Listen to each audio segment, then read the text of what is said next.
এগৰাকী হোমিও চিকিৎসকৰ দুৰ্দশাৰ জিয়া কাহিনী। হোমিও চিকিৎসক ডাক্তৰ ৰাজীৱ বৰাই এতিয়া অৰুণোদয় আঁচনিৰ 1250 টকাৰে পোহপাল দিছে নিজ পৰিয়ালটোক। বিহপুৰীয়া সমষ্টিৰ গোসাইপথাৰ গাঁৱৰ নিবাসী ডাক্তৰ ৰাজীৱ বৰাই আজি প্ৰায় 5 বছৰ পূৰ্বৰে পৰা অতি দৰিদ্ৰতাত জীৱন কটাবলগীয়া হৈছে।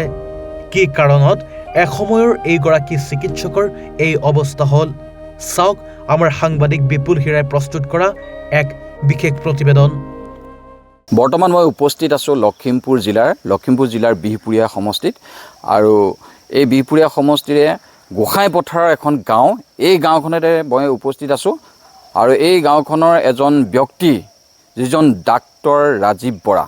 ডাক্তৰ ৰাজীৱ বৰাৰ ঘৰখনৰ পৰিৱেশ কি, মোৰ কেমেৰা সহযোগীক মই দেখুৱাবলৈ অনুৰোধ জনাইছোঁ যে ডক্টৰ ৰাজীৱ বৰা এসময়ৰ হোমিওপেথিক চিকিৎসক আছিলে তেখেতে। আৰু আজি তেওঁ এনেকুৱা এটা জৰাজীৰ্ণ অৱস্থাত জীৱন নিৰ্বাহ কৰিবলগীয়া হৈছে। তেওঁৰ পৰিয়ালটিয়ে, তেওঁৰ পৰিয়ালত তেওঁৰ নিজৰ কন্যা সন্তান আছে আৰু লগতে তেওঁৰ যি গৃহিণী, তেওঁৰ পত্নী আছে। আৰু এই পত্নীয়ে এই ঘৰখনতে, এই জৰাজীৰ্ণ ঘৰখনতে তেওঁলোকে বসবাস কৰি নিজৰ জীৱন কটাবলগীয়া হৈছে। আৰু বিশেষকৈ কিয় এনেকুৱা এটা অৱস্থা হ'ল ডাক্তৰ ৰাজীৱ বৰাৰ অৱস্থাটো, যে তেওঁ বিশেষকৈ তেওঁ চকুৰে যি নেদেখা হ'ল, তেওঁ চকুৰ চিকিৎসাৰ কাৰণে যি ব্যৱস্থা আছিলে সেই ব্যৱস্থাটো তেওঁ সমাধান নাপালে। চকুৰে তেওঁ আজিৰ তাৰিখত নেদেখা হ'ল। আৰু নেদেখা হোৱাৰ পিছত তেওঁ যি জীৱনত যি ইনকাম কৰিছিলে, যে সেই ইনকাম কিন্তু তেওঁৰ চিকিৎসাৰ ক্ষেত্ৰত যথেষ্টখিনি খৰচ হ'ল। আৰু খৰচ হোৱাৰ পিছত তেওঁ আজি এনেকুৱা এটা অৱস্থাত তেওঁ জীৱন নিৰ্বাহ কৰিবলগীয়া হৈছে। এই ঘৰটোতে তেওঁৰ গোটেই পৰিয়ালটোৱে জীৱন নিৰ্বাহ কৰিবলৈ দিনৰ দুখত দিন পাৰ কৰিবলগীয়া হৈছে। আৰু আমি ডাক্তৰ ৰাজীৱ বৰাৰ পৰা সেই বিষয়ে কিছু কথা আমি জানিব বিচাৰিম। হয়, নমস্কাৰ। কওকচোন যে আপুনি এসময়ৰ ডাক্তৰ আছিলে, যি আপোনাৰ হোমিওপেথিক ডাক্তৰ আছিলে, জনসাধাৰণৰ সেৱা কৰিছিলে, ৰাইজৰ সেৱা কৰিছিলে চিকিৎসাৰ মাধ্যমেৰে। কিন্তু আজি আপুনি নিজে চকুৰে নেদেখাৰ পিছত এনেকুৱা এটা পৰ্যায়লৈ গ'ল। বৰ্তমান আপুনি কেনেধৰণে দিন কটাইছে আৰু কেনেধৰণে আপুনি আপোনাৰ যি পৰিয়াল আছে সেই পৰিয়ালৰ লগত আপুনি জীৱন নিৰ্বাহ কৰি আছে? হয়, নমস্কাৰ। মই এজন হোমিওপেথিক ডক্টৰ আছিলোঁ। হয়। মোৰ যেতিয়া মই চেম্বাৰ আছিলে বিহপুৰীয়াত, মই তেতিয়া আপোনাৰ পেচেণ্ট লেপটপতে চাইছিলোঁ। লেপটপতে চোৱাৰ সময়তে মোৰ আখৰবিলাক, সৰু সৰু আখৰবিলাক ধৰাতে মোৰ অসুবিধা হৈছিলে। তাৰপিছতে মই লোকেল ডক্টৰক ইয়াতে দেখাইছিলোঁ। দেখুৱাৰ সময়ত মোক চাইচন দিছিলে যে আপুনি এবাৰ বাহিৰত দেখাব। তেতিয়া বাহিৰত বুলি ক'লে, সেইজন ডক্টৰে মোক ক'লে যে মই ক'ত যাম বুলি সোধাত কৈছে নেপালে বেষ্ট, নেপাল আপুনি এবাৰ গৈ আহক। তেতিয়া মই নেপালতে গ'লোঁ। যোৱাৰ পিছতে মই দেখাই মেলি আহিলোঁ। তেওঁলোকে 3 মাহৰ কোৰ্চ দিলে। কোৰ্চ দিয়াৰ পিছত মই সেইটো কোৰ্চ কৰি মই কমপ্লিট ভাল সুস্থ হৈ গ'লোঁ। এগেইন তেওঁলোকে মাতিছিলে, যিহেতু 3 মাহৰ পিছত মই আকৌ গ'লোঁ। আকৌ যোৱাৰ পিছত যেতিয়া কোৰ্চ দিলে, সেই কোৰ্চ লৈ অহাৰ সময়তে মোক আকৌ কৈছিলে যে আপুনি 3 মাহৰ পিছত আকৌ আহিব। তেওঁলোকে 3 মাহৰ কোৰ্চ দিয়ে। 3 মাহৰ কোৰ্চটো যেতিয়া ফুলফিল হোৱাই নাই, ঠিক 1.5 মাহমান গৈছে, তেতিয়া আপোনাৰ কৰোণা আহিলে দেশলৈ।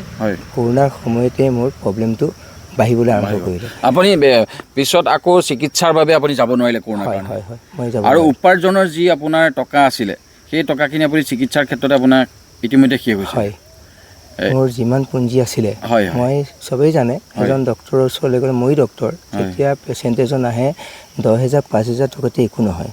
আৰু কৰোণাৰ সময়তে ডবল পইচা লাগে। আৰু সেই সময়তে মোৰ যিমান পুঁজি আছিলে চব পুঁজি গ'লতো গ'লেই। মোৰ বাইক আছিলে, বাইক গ'ল। এল্টো 800 এখন নতুনকৈ লৈছিলোঁ, সেইখনো মোৰ গ'ল। চবতছে দুখ লাগে, মোৰ ছোৱালী 84% লৈ মেট্ৰিকত যেতিয়া পাছ কৰিছিলে, তেওঁ স্কলাৰশ্বিপ পাইছিলে অসম চৰকাৰৰ পৰা 15,000 টকা, আনন্দৰাম বৰুৱা বঁটা বুলি কয়। সেই বঁটাৰ পইচাও ছোৱালীয়ে মোক, দেউতা তুমি সুস্থ হোৱা বুলি কৈ মোৰ সেই পইচাও ছোৱালীয়ে মোক তাইৰ একাউণ্টৰ পৰা ওলাই কিনি দিছিলে, চিকিৎসাৰ বাবে দিছিলে। আৰু তেতিয়া মোৰ চকুৰ পানী সৰহকৈ পৰিছিলে। কিন্তু আজিও সেই টকাকেইটা যে মই ছোৱালীজনীক ঘূৰাই দিব পৰা নাই, মই বহুত দুখত আছোঁ। যেতিয়া সুস্থ হ'ম বুলি ভাবিছোঁ, মই সেই পইচাটো ছোৱালীজনীৰ একাউণ্টত দিম। এতিয়া আপুনি সুস্থ হোৱাৰ আশা আছে আপোনাৰ? মই 100% সুস্থ হ'ম, কাৰণ সমগ্ৰ দেশবাসীয়ে মোক আশীৰ্বাদ দি আছে। কিন্তু আপোনাৰ এতিয়া আৰ্থিক অৱস্থা যিটো, সেই অৱস্থাত আপুনি কেনেধৰণে চিকিৎসাটো বিচাৰিব বা কেনেকৈ আপুনি কৰিব? মোৰ এতিয়াতো আৰ্থিক অৱস্থাটো একেবাৰে অৱস্থা বেয়া। মই 1250 টকাত মাত্ৰ চলি আছোঁ। এতিয়ালৈকে আপোনালোকৰ সৈতে মোৰ এতিয়ালৈকে 8জন সাংবাদিক আহিছে, মিডিয়া 8জন মিডিয়া আহিছে, তেওঁলোকে যথেষ্ট এডভাৰটাইজ কৰি আছে, ৰাইজক জনাই আছে আৰু অসম চৰকাৰৰ ওচৰলৈ নিউজটো গৈছে বুলি মই ভাবিছোঁ। অসম চৰকাৰে যদি অকণমান চকু মেলি চাই এই দুখীয়া পৰিয়ালটোক, যিহেতু অন্ন বস্তু বাসস্থান 3টা বস্তু নহ'লে এটা পৰিয়াল চলিব নোৱাৰে, লগতে চিকিৎসাৰ কথাও আছে। হিমন্ত বিশ্ব শৰ্মা ডাঙৰীয়াটো যথেষ্ট কাম কৰে এইবিলাক ক্ষেত্ৰতে।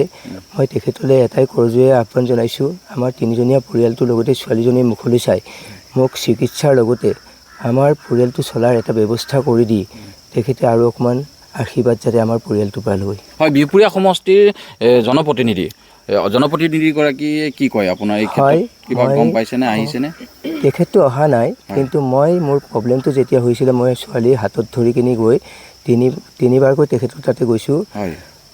তেতিয়া মোৰ 1000 টকা অৰুণোদয়ৰ পৰা পাওঁ। তেখেতক মই কৈছোঁ, ছাৰ মই 300 টকা খৰচ কৰি আহিছোঁ আপোনাৰ ইয়াতে, মই টমটম লৈ আহিছোঁ ৰাতিপুৱা আপোনাক ফোন কৰি কিনে, কিন্তু তেখেতে কোনো মোক নকৰিলে, ৰেচপন্স দিয়া নাই। আৰু যিষাৰ কথা কৈছে মই সাংবাদিক আপোনালোকৰ আগতে মই প্ৰকাশ নকৰোঁ। আৰু ছেকেণ্ড টাইম আকৌ মোক ৰাইজে ক'লে যে যি ক'লে তেখেতে হয়তো ভুলতে ক'ব পাৰে, তেওঁ বহুত মানুহৰ লগতে কথা বতৰা পাতিব লাগে, হয়তো তোমাক তেনেকৈ ক'ব নালাগিছিলে, ক'লে বাৰু একো নাই, তুমি আকৌ এবাৰ যোৱা। ছেকেণ্ড টাইম আকৌ গৈছোঁ, তেখেতে ছেকেণ্ড টাইমো মোক ৰেচপন্স কৰা নাই। এই পৰিস্থিতিত আপোনাৰ কিমান দিন হ'ল এনেকৈ আপুনি জীৱন নিৰ্বাহ কৰি আছে, ছোৱালীজনী আৰু আপোনাৰ পত্নী? মোৰ 2020 চনত এই প্ৰব্লেমটো হৈছে, তাৰ আগলৈকে মই কোনো এনেকুৱা প্ৰব্লেম পোৱা নাই। হয়, জনপ্ৰতিনিধি কোনোবা অহা নাই এতিয়ালৈকে অহা নাই, কিন্তু আপোনাৰ কোনোবা 2-এজন নেতা বুলি কয় যে, তেনেকুৱা 2-এজন আহিছে। কিবা সঁহাৰি জনাইছে নেকি? নাই, একো তেনেকৈ কোৱা নাই, কিন্তু তেওঁলোকে ওপৰা ওপৰি কিবা কৰিছে। হয়, আমি ডাক্তৰ ৰাজীৱ বৰাৰ কিছু মন্তব্য পাইছোঁ যে এই সমষ্টিৰ অমিয় ভূঞাৰ কথা তেওঁ প্ৰকাশ কৰিছে যে গুৰুত্ব প্ৰদান কৰা নাই তেওঁক এতিয়াও, আৰু যদি প্ৰতিনিধিগৰাকীয়ে এই কথাখিনি শুনিছে বা তেওঁ প্ৰচাৰ মাধ্যমৰ জৰিয়তে গম পাইছে, গতিকে অহাটো অতি বাঞ্ছনীয় বুলি আমি ভাবোঁ। আৰু চৰকাৰখনে কৈ থাকে যে দুখীয়া দৰিদ্ৰ হৈ পেলাই তেওঁলোকে কাম কৰি আছে, কিন্তু এই জ্বলন্ত প্ৰত্যক্ষ প্ৰমাণ ইন্দিৰা আৱাস যি প্ৰধানমন্ত্ৰী আৱাস যোজনা, সেই ঘৰখনৰ ব্যৱস্থাটোত সেই আঁচনিটোৱেও ঢুকি পোৱা নাই। ই এক লক্ষণীয় আৰু বিচাৰ্য বিষয়। আমি আৰু আগবাঢ়িম, এনি ভাৰতৰ দৰ্শকক আমি আৰু কিছু কথা আমি জানিবলৈ বা দেখুৱাবলৈ আমি চেষ্টা কৰিম। ডাক্তৰ ৰাজীৱ বৰাৰ জীয়ৰী আছে, আমি জীয়ৰীৰ পৰা কিছু কথা জানাম যে তোমাৰ এতিয়া পঢ়া শুনা কেনেধৰণে চলি আছে? হয়, মোৰ নাম আৰ্জেণ্টিনা বৰা। হয়, মই বৰ্তমান হায়াৰ ছেকেণ্ডেৰী পঢ়ি আছোঁ। হায়াৰ ছেকেণ্ডেৰী ছেকেণ্ড ইয়েৰ এবাৰ ফাইনেল দিম। ছায়েন্সত পঢ়ি আছোঁ। পঢ়া শুনা খৰচ বা লাগেতো যেনেধৰণে ধৰি লওক? হয়, বহুত খৰচৰ প্ৰয়োজন, যিহেতু মই এজন ছায়েন্সৰ ষ্টুডেণ্ট। গতিকে পঢ়াত খৰচ মানে কলেজৰ যিমান ফিজ আছিলে সেইবিলাকতো অলপ ৰেহাই দিছে বাবে ইমান দিগদাৰ হোৱা নাই, কিন্তু কিতাপ পাতিৰ পৰা ধৰি বহি কাগজ কলম এইবোৰৰ কাৰণে বহুত চিন্তা। আৰু দ্বিতীয় কথা, মই টিউশ্যন কৰিছিলোঁ মাজতে, টিউশ্যন গাঁৱতে 2-3টা কৰিছিলোঁ, কিন্তু সেইকেইটাৰ পৰা ইমান বহুত বেছি হেৰি নহয় আৰু ধৰক ইমান লাভান্বিত নহয়, কাৰণ মই দিনটোত 3বাৰ সময় উলিয়াই 3জনৰ ঘৰত গৈ টিউশ্যন কৰি পেলাই মাহৰ মূৰত টকা 1000, টকা 1500। হয়, এতিয়া ভৱিষ্যতে তুমি কি হোৱাৰ সপোন আছে? মোৰ ভৱিষ্যতে ডাক্তৰ হোৱাৰ সপোন আছে। হয়, কোনো যদি সদাশয় ব্যক্তি বা চৰকাৰে যদি তোমাৰ দায়িত্ব লয় পঢ়া শুনাৰ ক্ষেত্ৰত, সেই ক্ষেত্ৰত তুমি আগবাঢ়ি যাবানে? হয়, নিশ্চয় আগবাঢ়ি যাম, তেতিয়াতো মই বহুত কৃতজ্ঞ হ'ম। অসমৰ মুখ্যমন্ত্ৰী ডাঙৰীয়াই বহু কথা কৈ থাকে, আমি প্ৰচাৰ মাধ্যমত যাতে সকলোৱে জানে, তেখেতলৈ কি আহ্বান জনাবা? হয়, তেখেতে বহুত ল'ৰা ছোৱালীক এনেকৈ হেল্প কৰা বুলি শুনিছোঁ আগতেও, গতিকে তেখেতে মোকো যাতে তেনেকৈ হেল্প কৰে বা আমাৰ ফেমিলিটোকো যাতে তেনেকৈ হেল্প কৰে বুলি মই আশা পুহি ৰাখিছোঁ মনতে। হয়, মুখ্যমন্ত্ৰীগৰাকীলৈ আশা প্ৰকাশ কৰিছিলে আৰ্জেণ্টিনা বৰাই যে তেওঁ পঢ়াৰ ক্ষেত্ৰত, শিক্ষাৰ ক্ষেত্ৰত যাতে আগবঢ়াই নিব লাগে, আৰ্থিকভাৱে সহায়ৰ আহ্বান জনাইছে বুলি এক অনুভৱ হৈছে। আৰু লগতে ডাক্তৰ বৰাৰ পত্নী আছে, আমি পত্নীৰ পৰা কিছু কথা জানিব বিচাৰিম। যিহেতু আপুনি এগৰাকী গৃহিণী হিচাপে আপুনি এই পৰ্যায়ত বা এনেধৰণে জীৱন নিৰ্বাহ কৰি আছে আপোনালোক 3টা প্ৰাণীয়ে, কেনেধৰণে আপুনি অনুভৱ কৰে আৰু চৰকাৰলৈ কি আহ্বান জনাব? অনুভৱ মানে এইটোৱে কৰোঁ, আগতে যিটো পৰ্যায় আছিলে আমাৰ, সেইটো পৰ্যায় একেবাৰে নাইকিয়া হৈ গ'ল। এতিয়া যেনে তেনে চলি আছোঁ, মুঠতে জীয়াই আছোঁ আৰু আমি মানুহ 3জন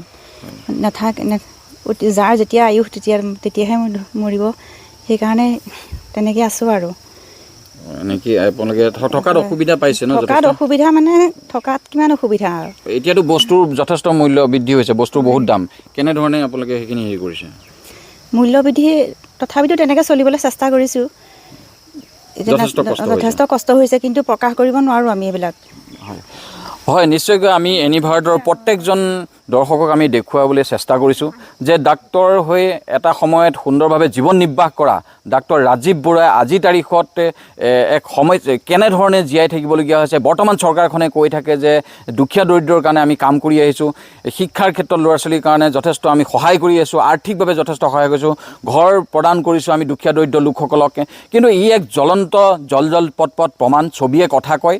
আপোনালোকে নিশ্চয় দেখা পাইছে যে ডক্টৰ ৰাজীৱ বৰুৱাই কেনেধৰণে পৰিয়ালটোৰ লগত জীৱন নিৰ্বাহ কৰি আছে। আৰু আজি তাৰিখলৈকে অমীয় ভূঞা ডাঙৰীয়া যিগৰাকী প্ৰতিনিধি আছে, সেই প্ৰতিনিধিগৰাকী আজি আহি ইয়াত উপস্থিত হোৱা নাই, কোনো ধৰণৰ সঁহাৰি জনোৱা নাই বুলি তেখেতে জনাইছে। আৰু অসম চৰকাৰলৈ তেওঁলোকৰ আহ্বান আৰু সদাশয় ব্যক্তিসকললৈ তেওঁৰ আহ্বান যে কোনো সদাশয় ব্যক্তিয়ে যদি সহায় কৰে তেওঁলোকে আগবাঢ়ি যাব বুলি কৈছে। আৰু লগতে মুখ্যমন্ত্ৰী ডাঙৰীয়াক আহ্বান কৰিছে যে অতি সোনকালে যে এই ব্যৱস্থাটোক এক সচ্ছল ব্যৱস্থা, যে সুন্দৰ পৰিৱেশ বা জীয়াই থকাৰ এক পৰিৱেশ সৃষ্টি কৰিব লাগে বা এওঁলোকৰ এক সুবিধা হ'বৰ কাৰণে এক ব্যৱস্থা কৰি দিব লাগে বুলি তেওঁলোকৰ পৰিয়ালে আশা প্ৰকাশ কৰিছে। আৰু এইখিনিকে আমি এনি ভাৰতৰ প্ৰত্যেকজন দৰ্শকক দেখুৱাবলৈ চেষ্টা কৰিলোঁ।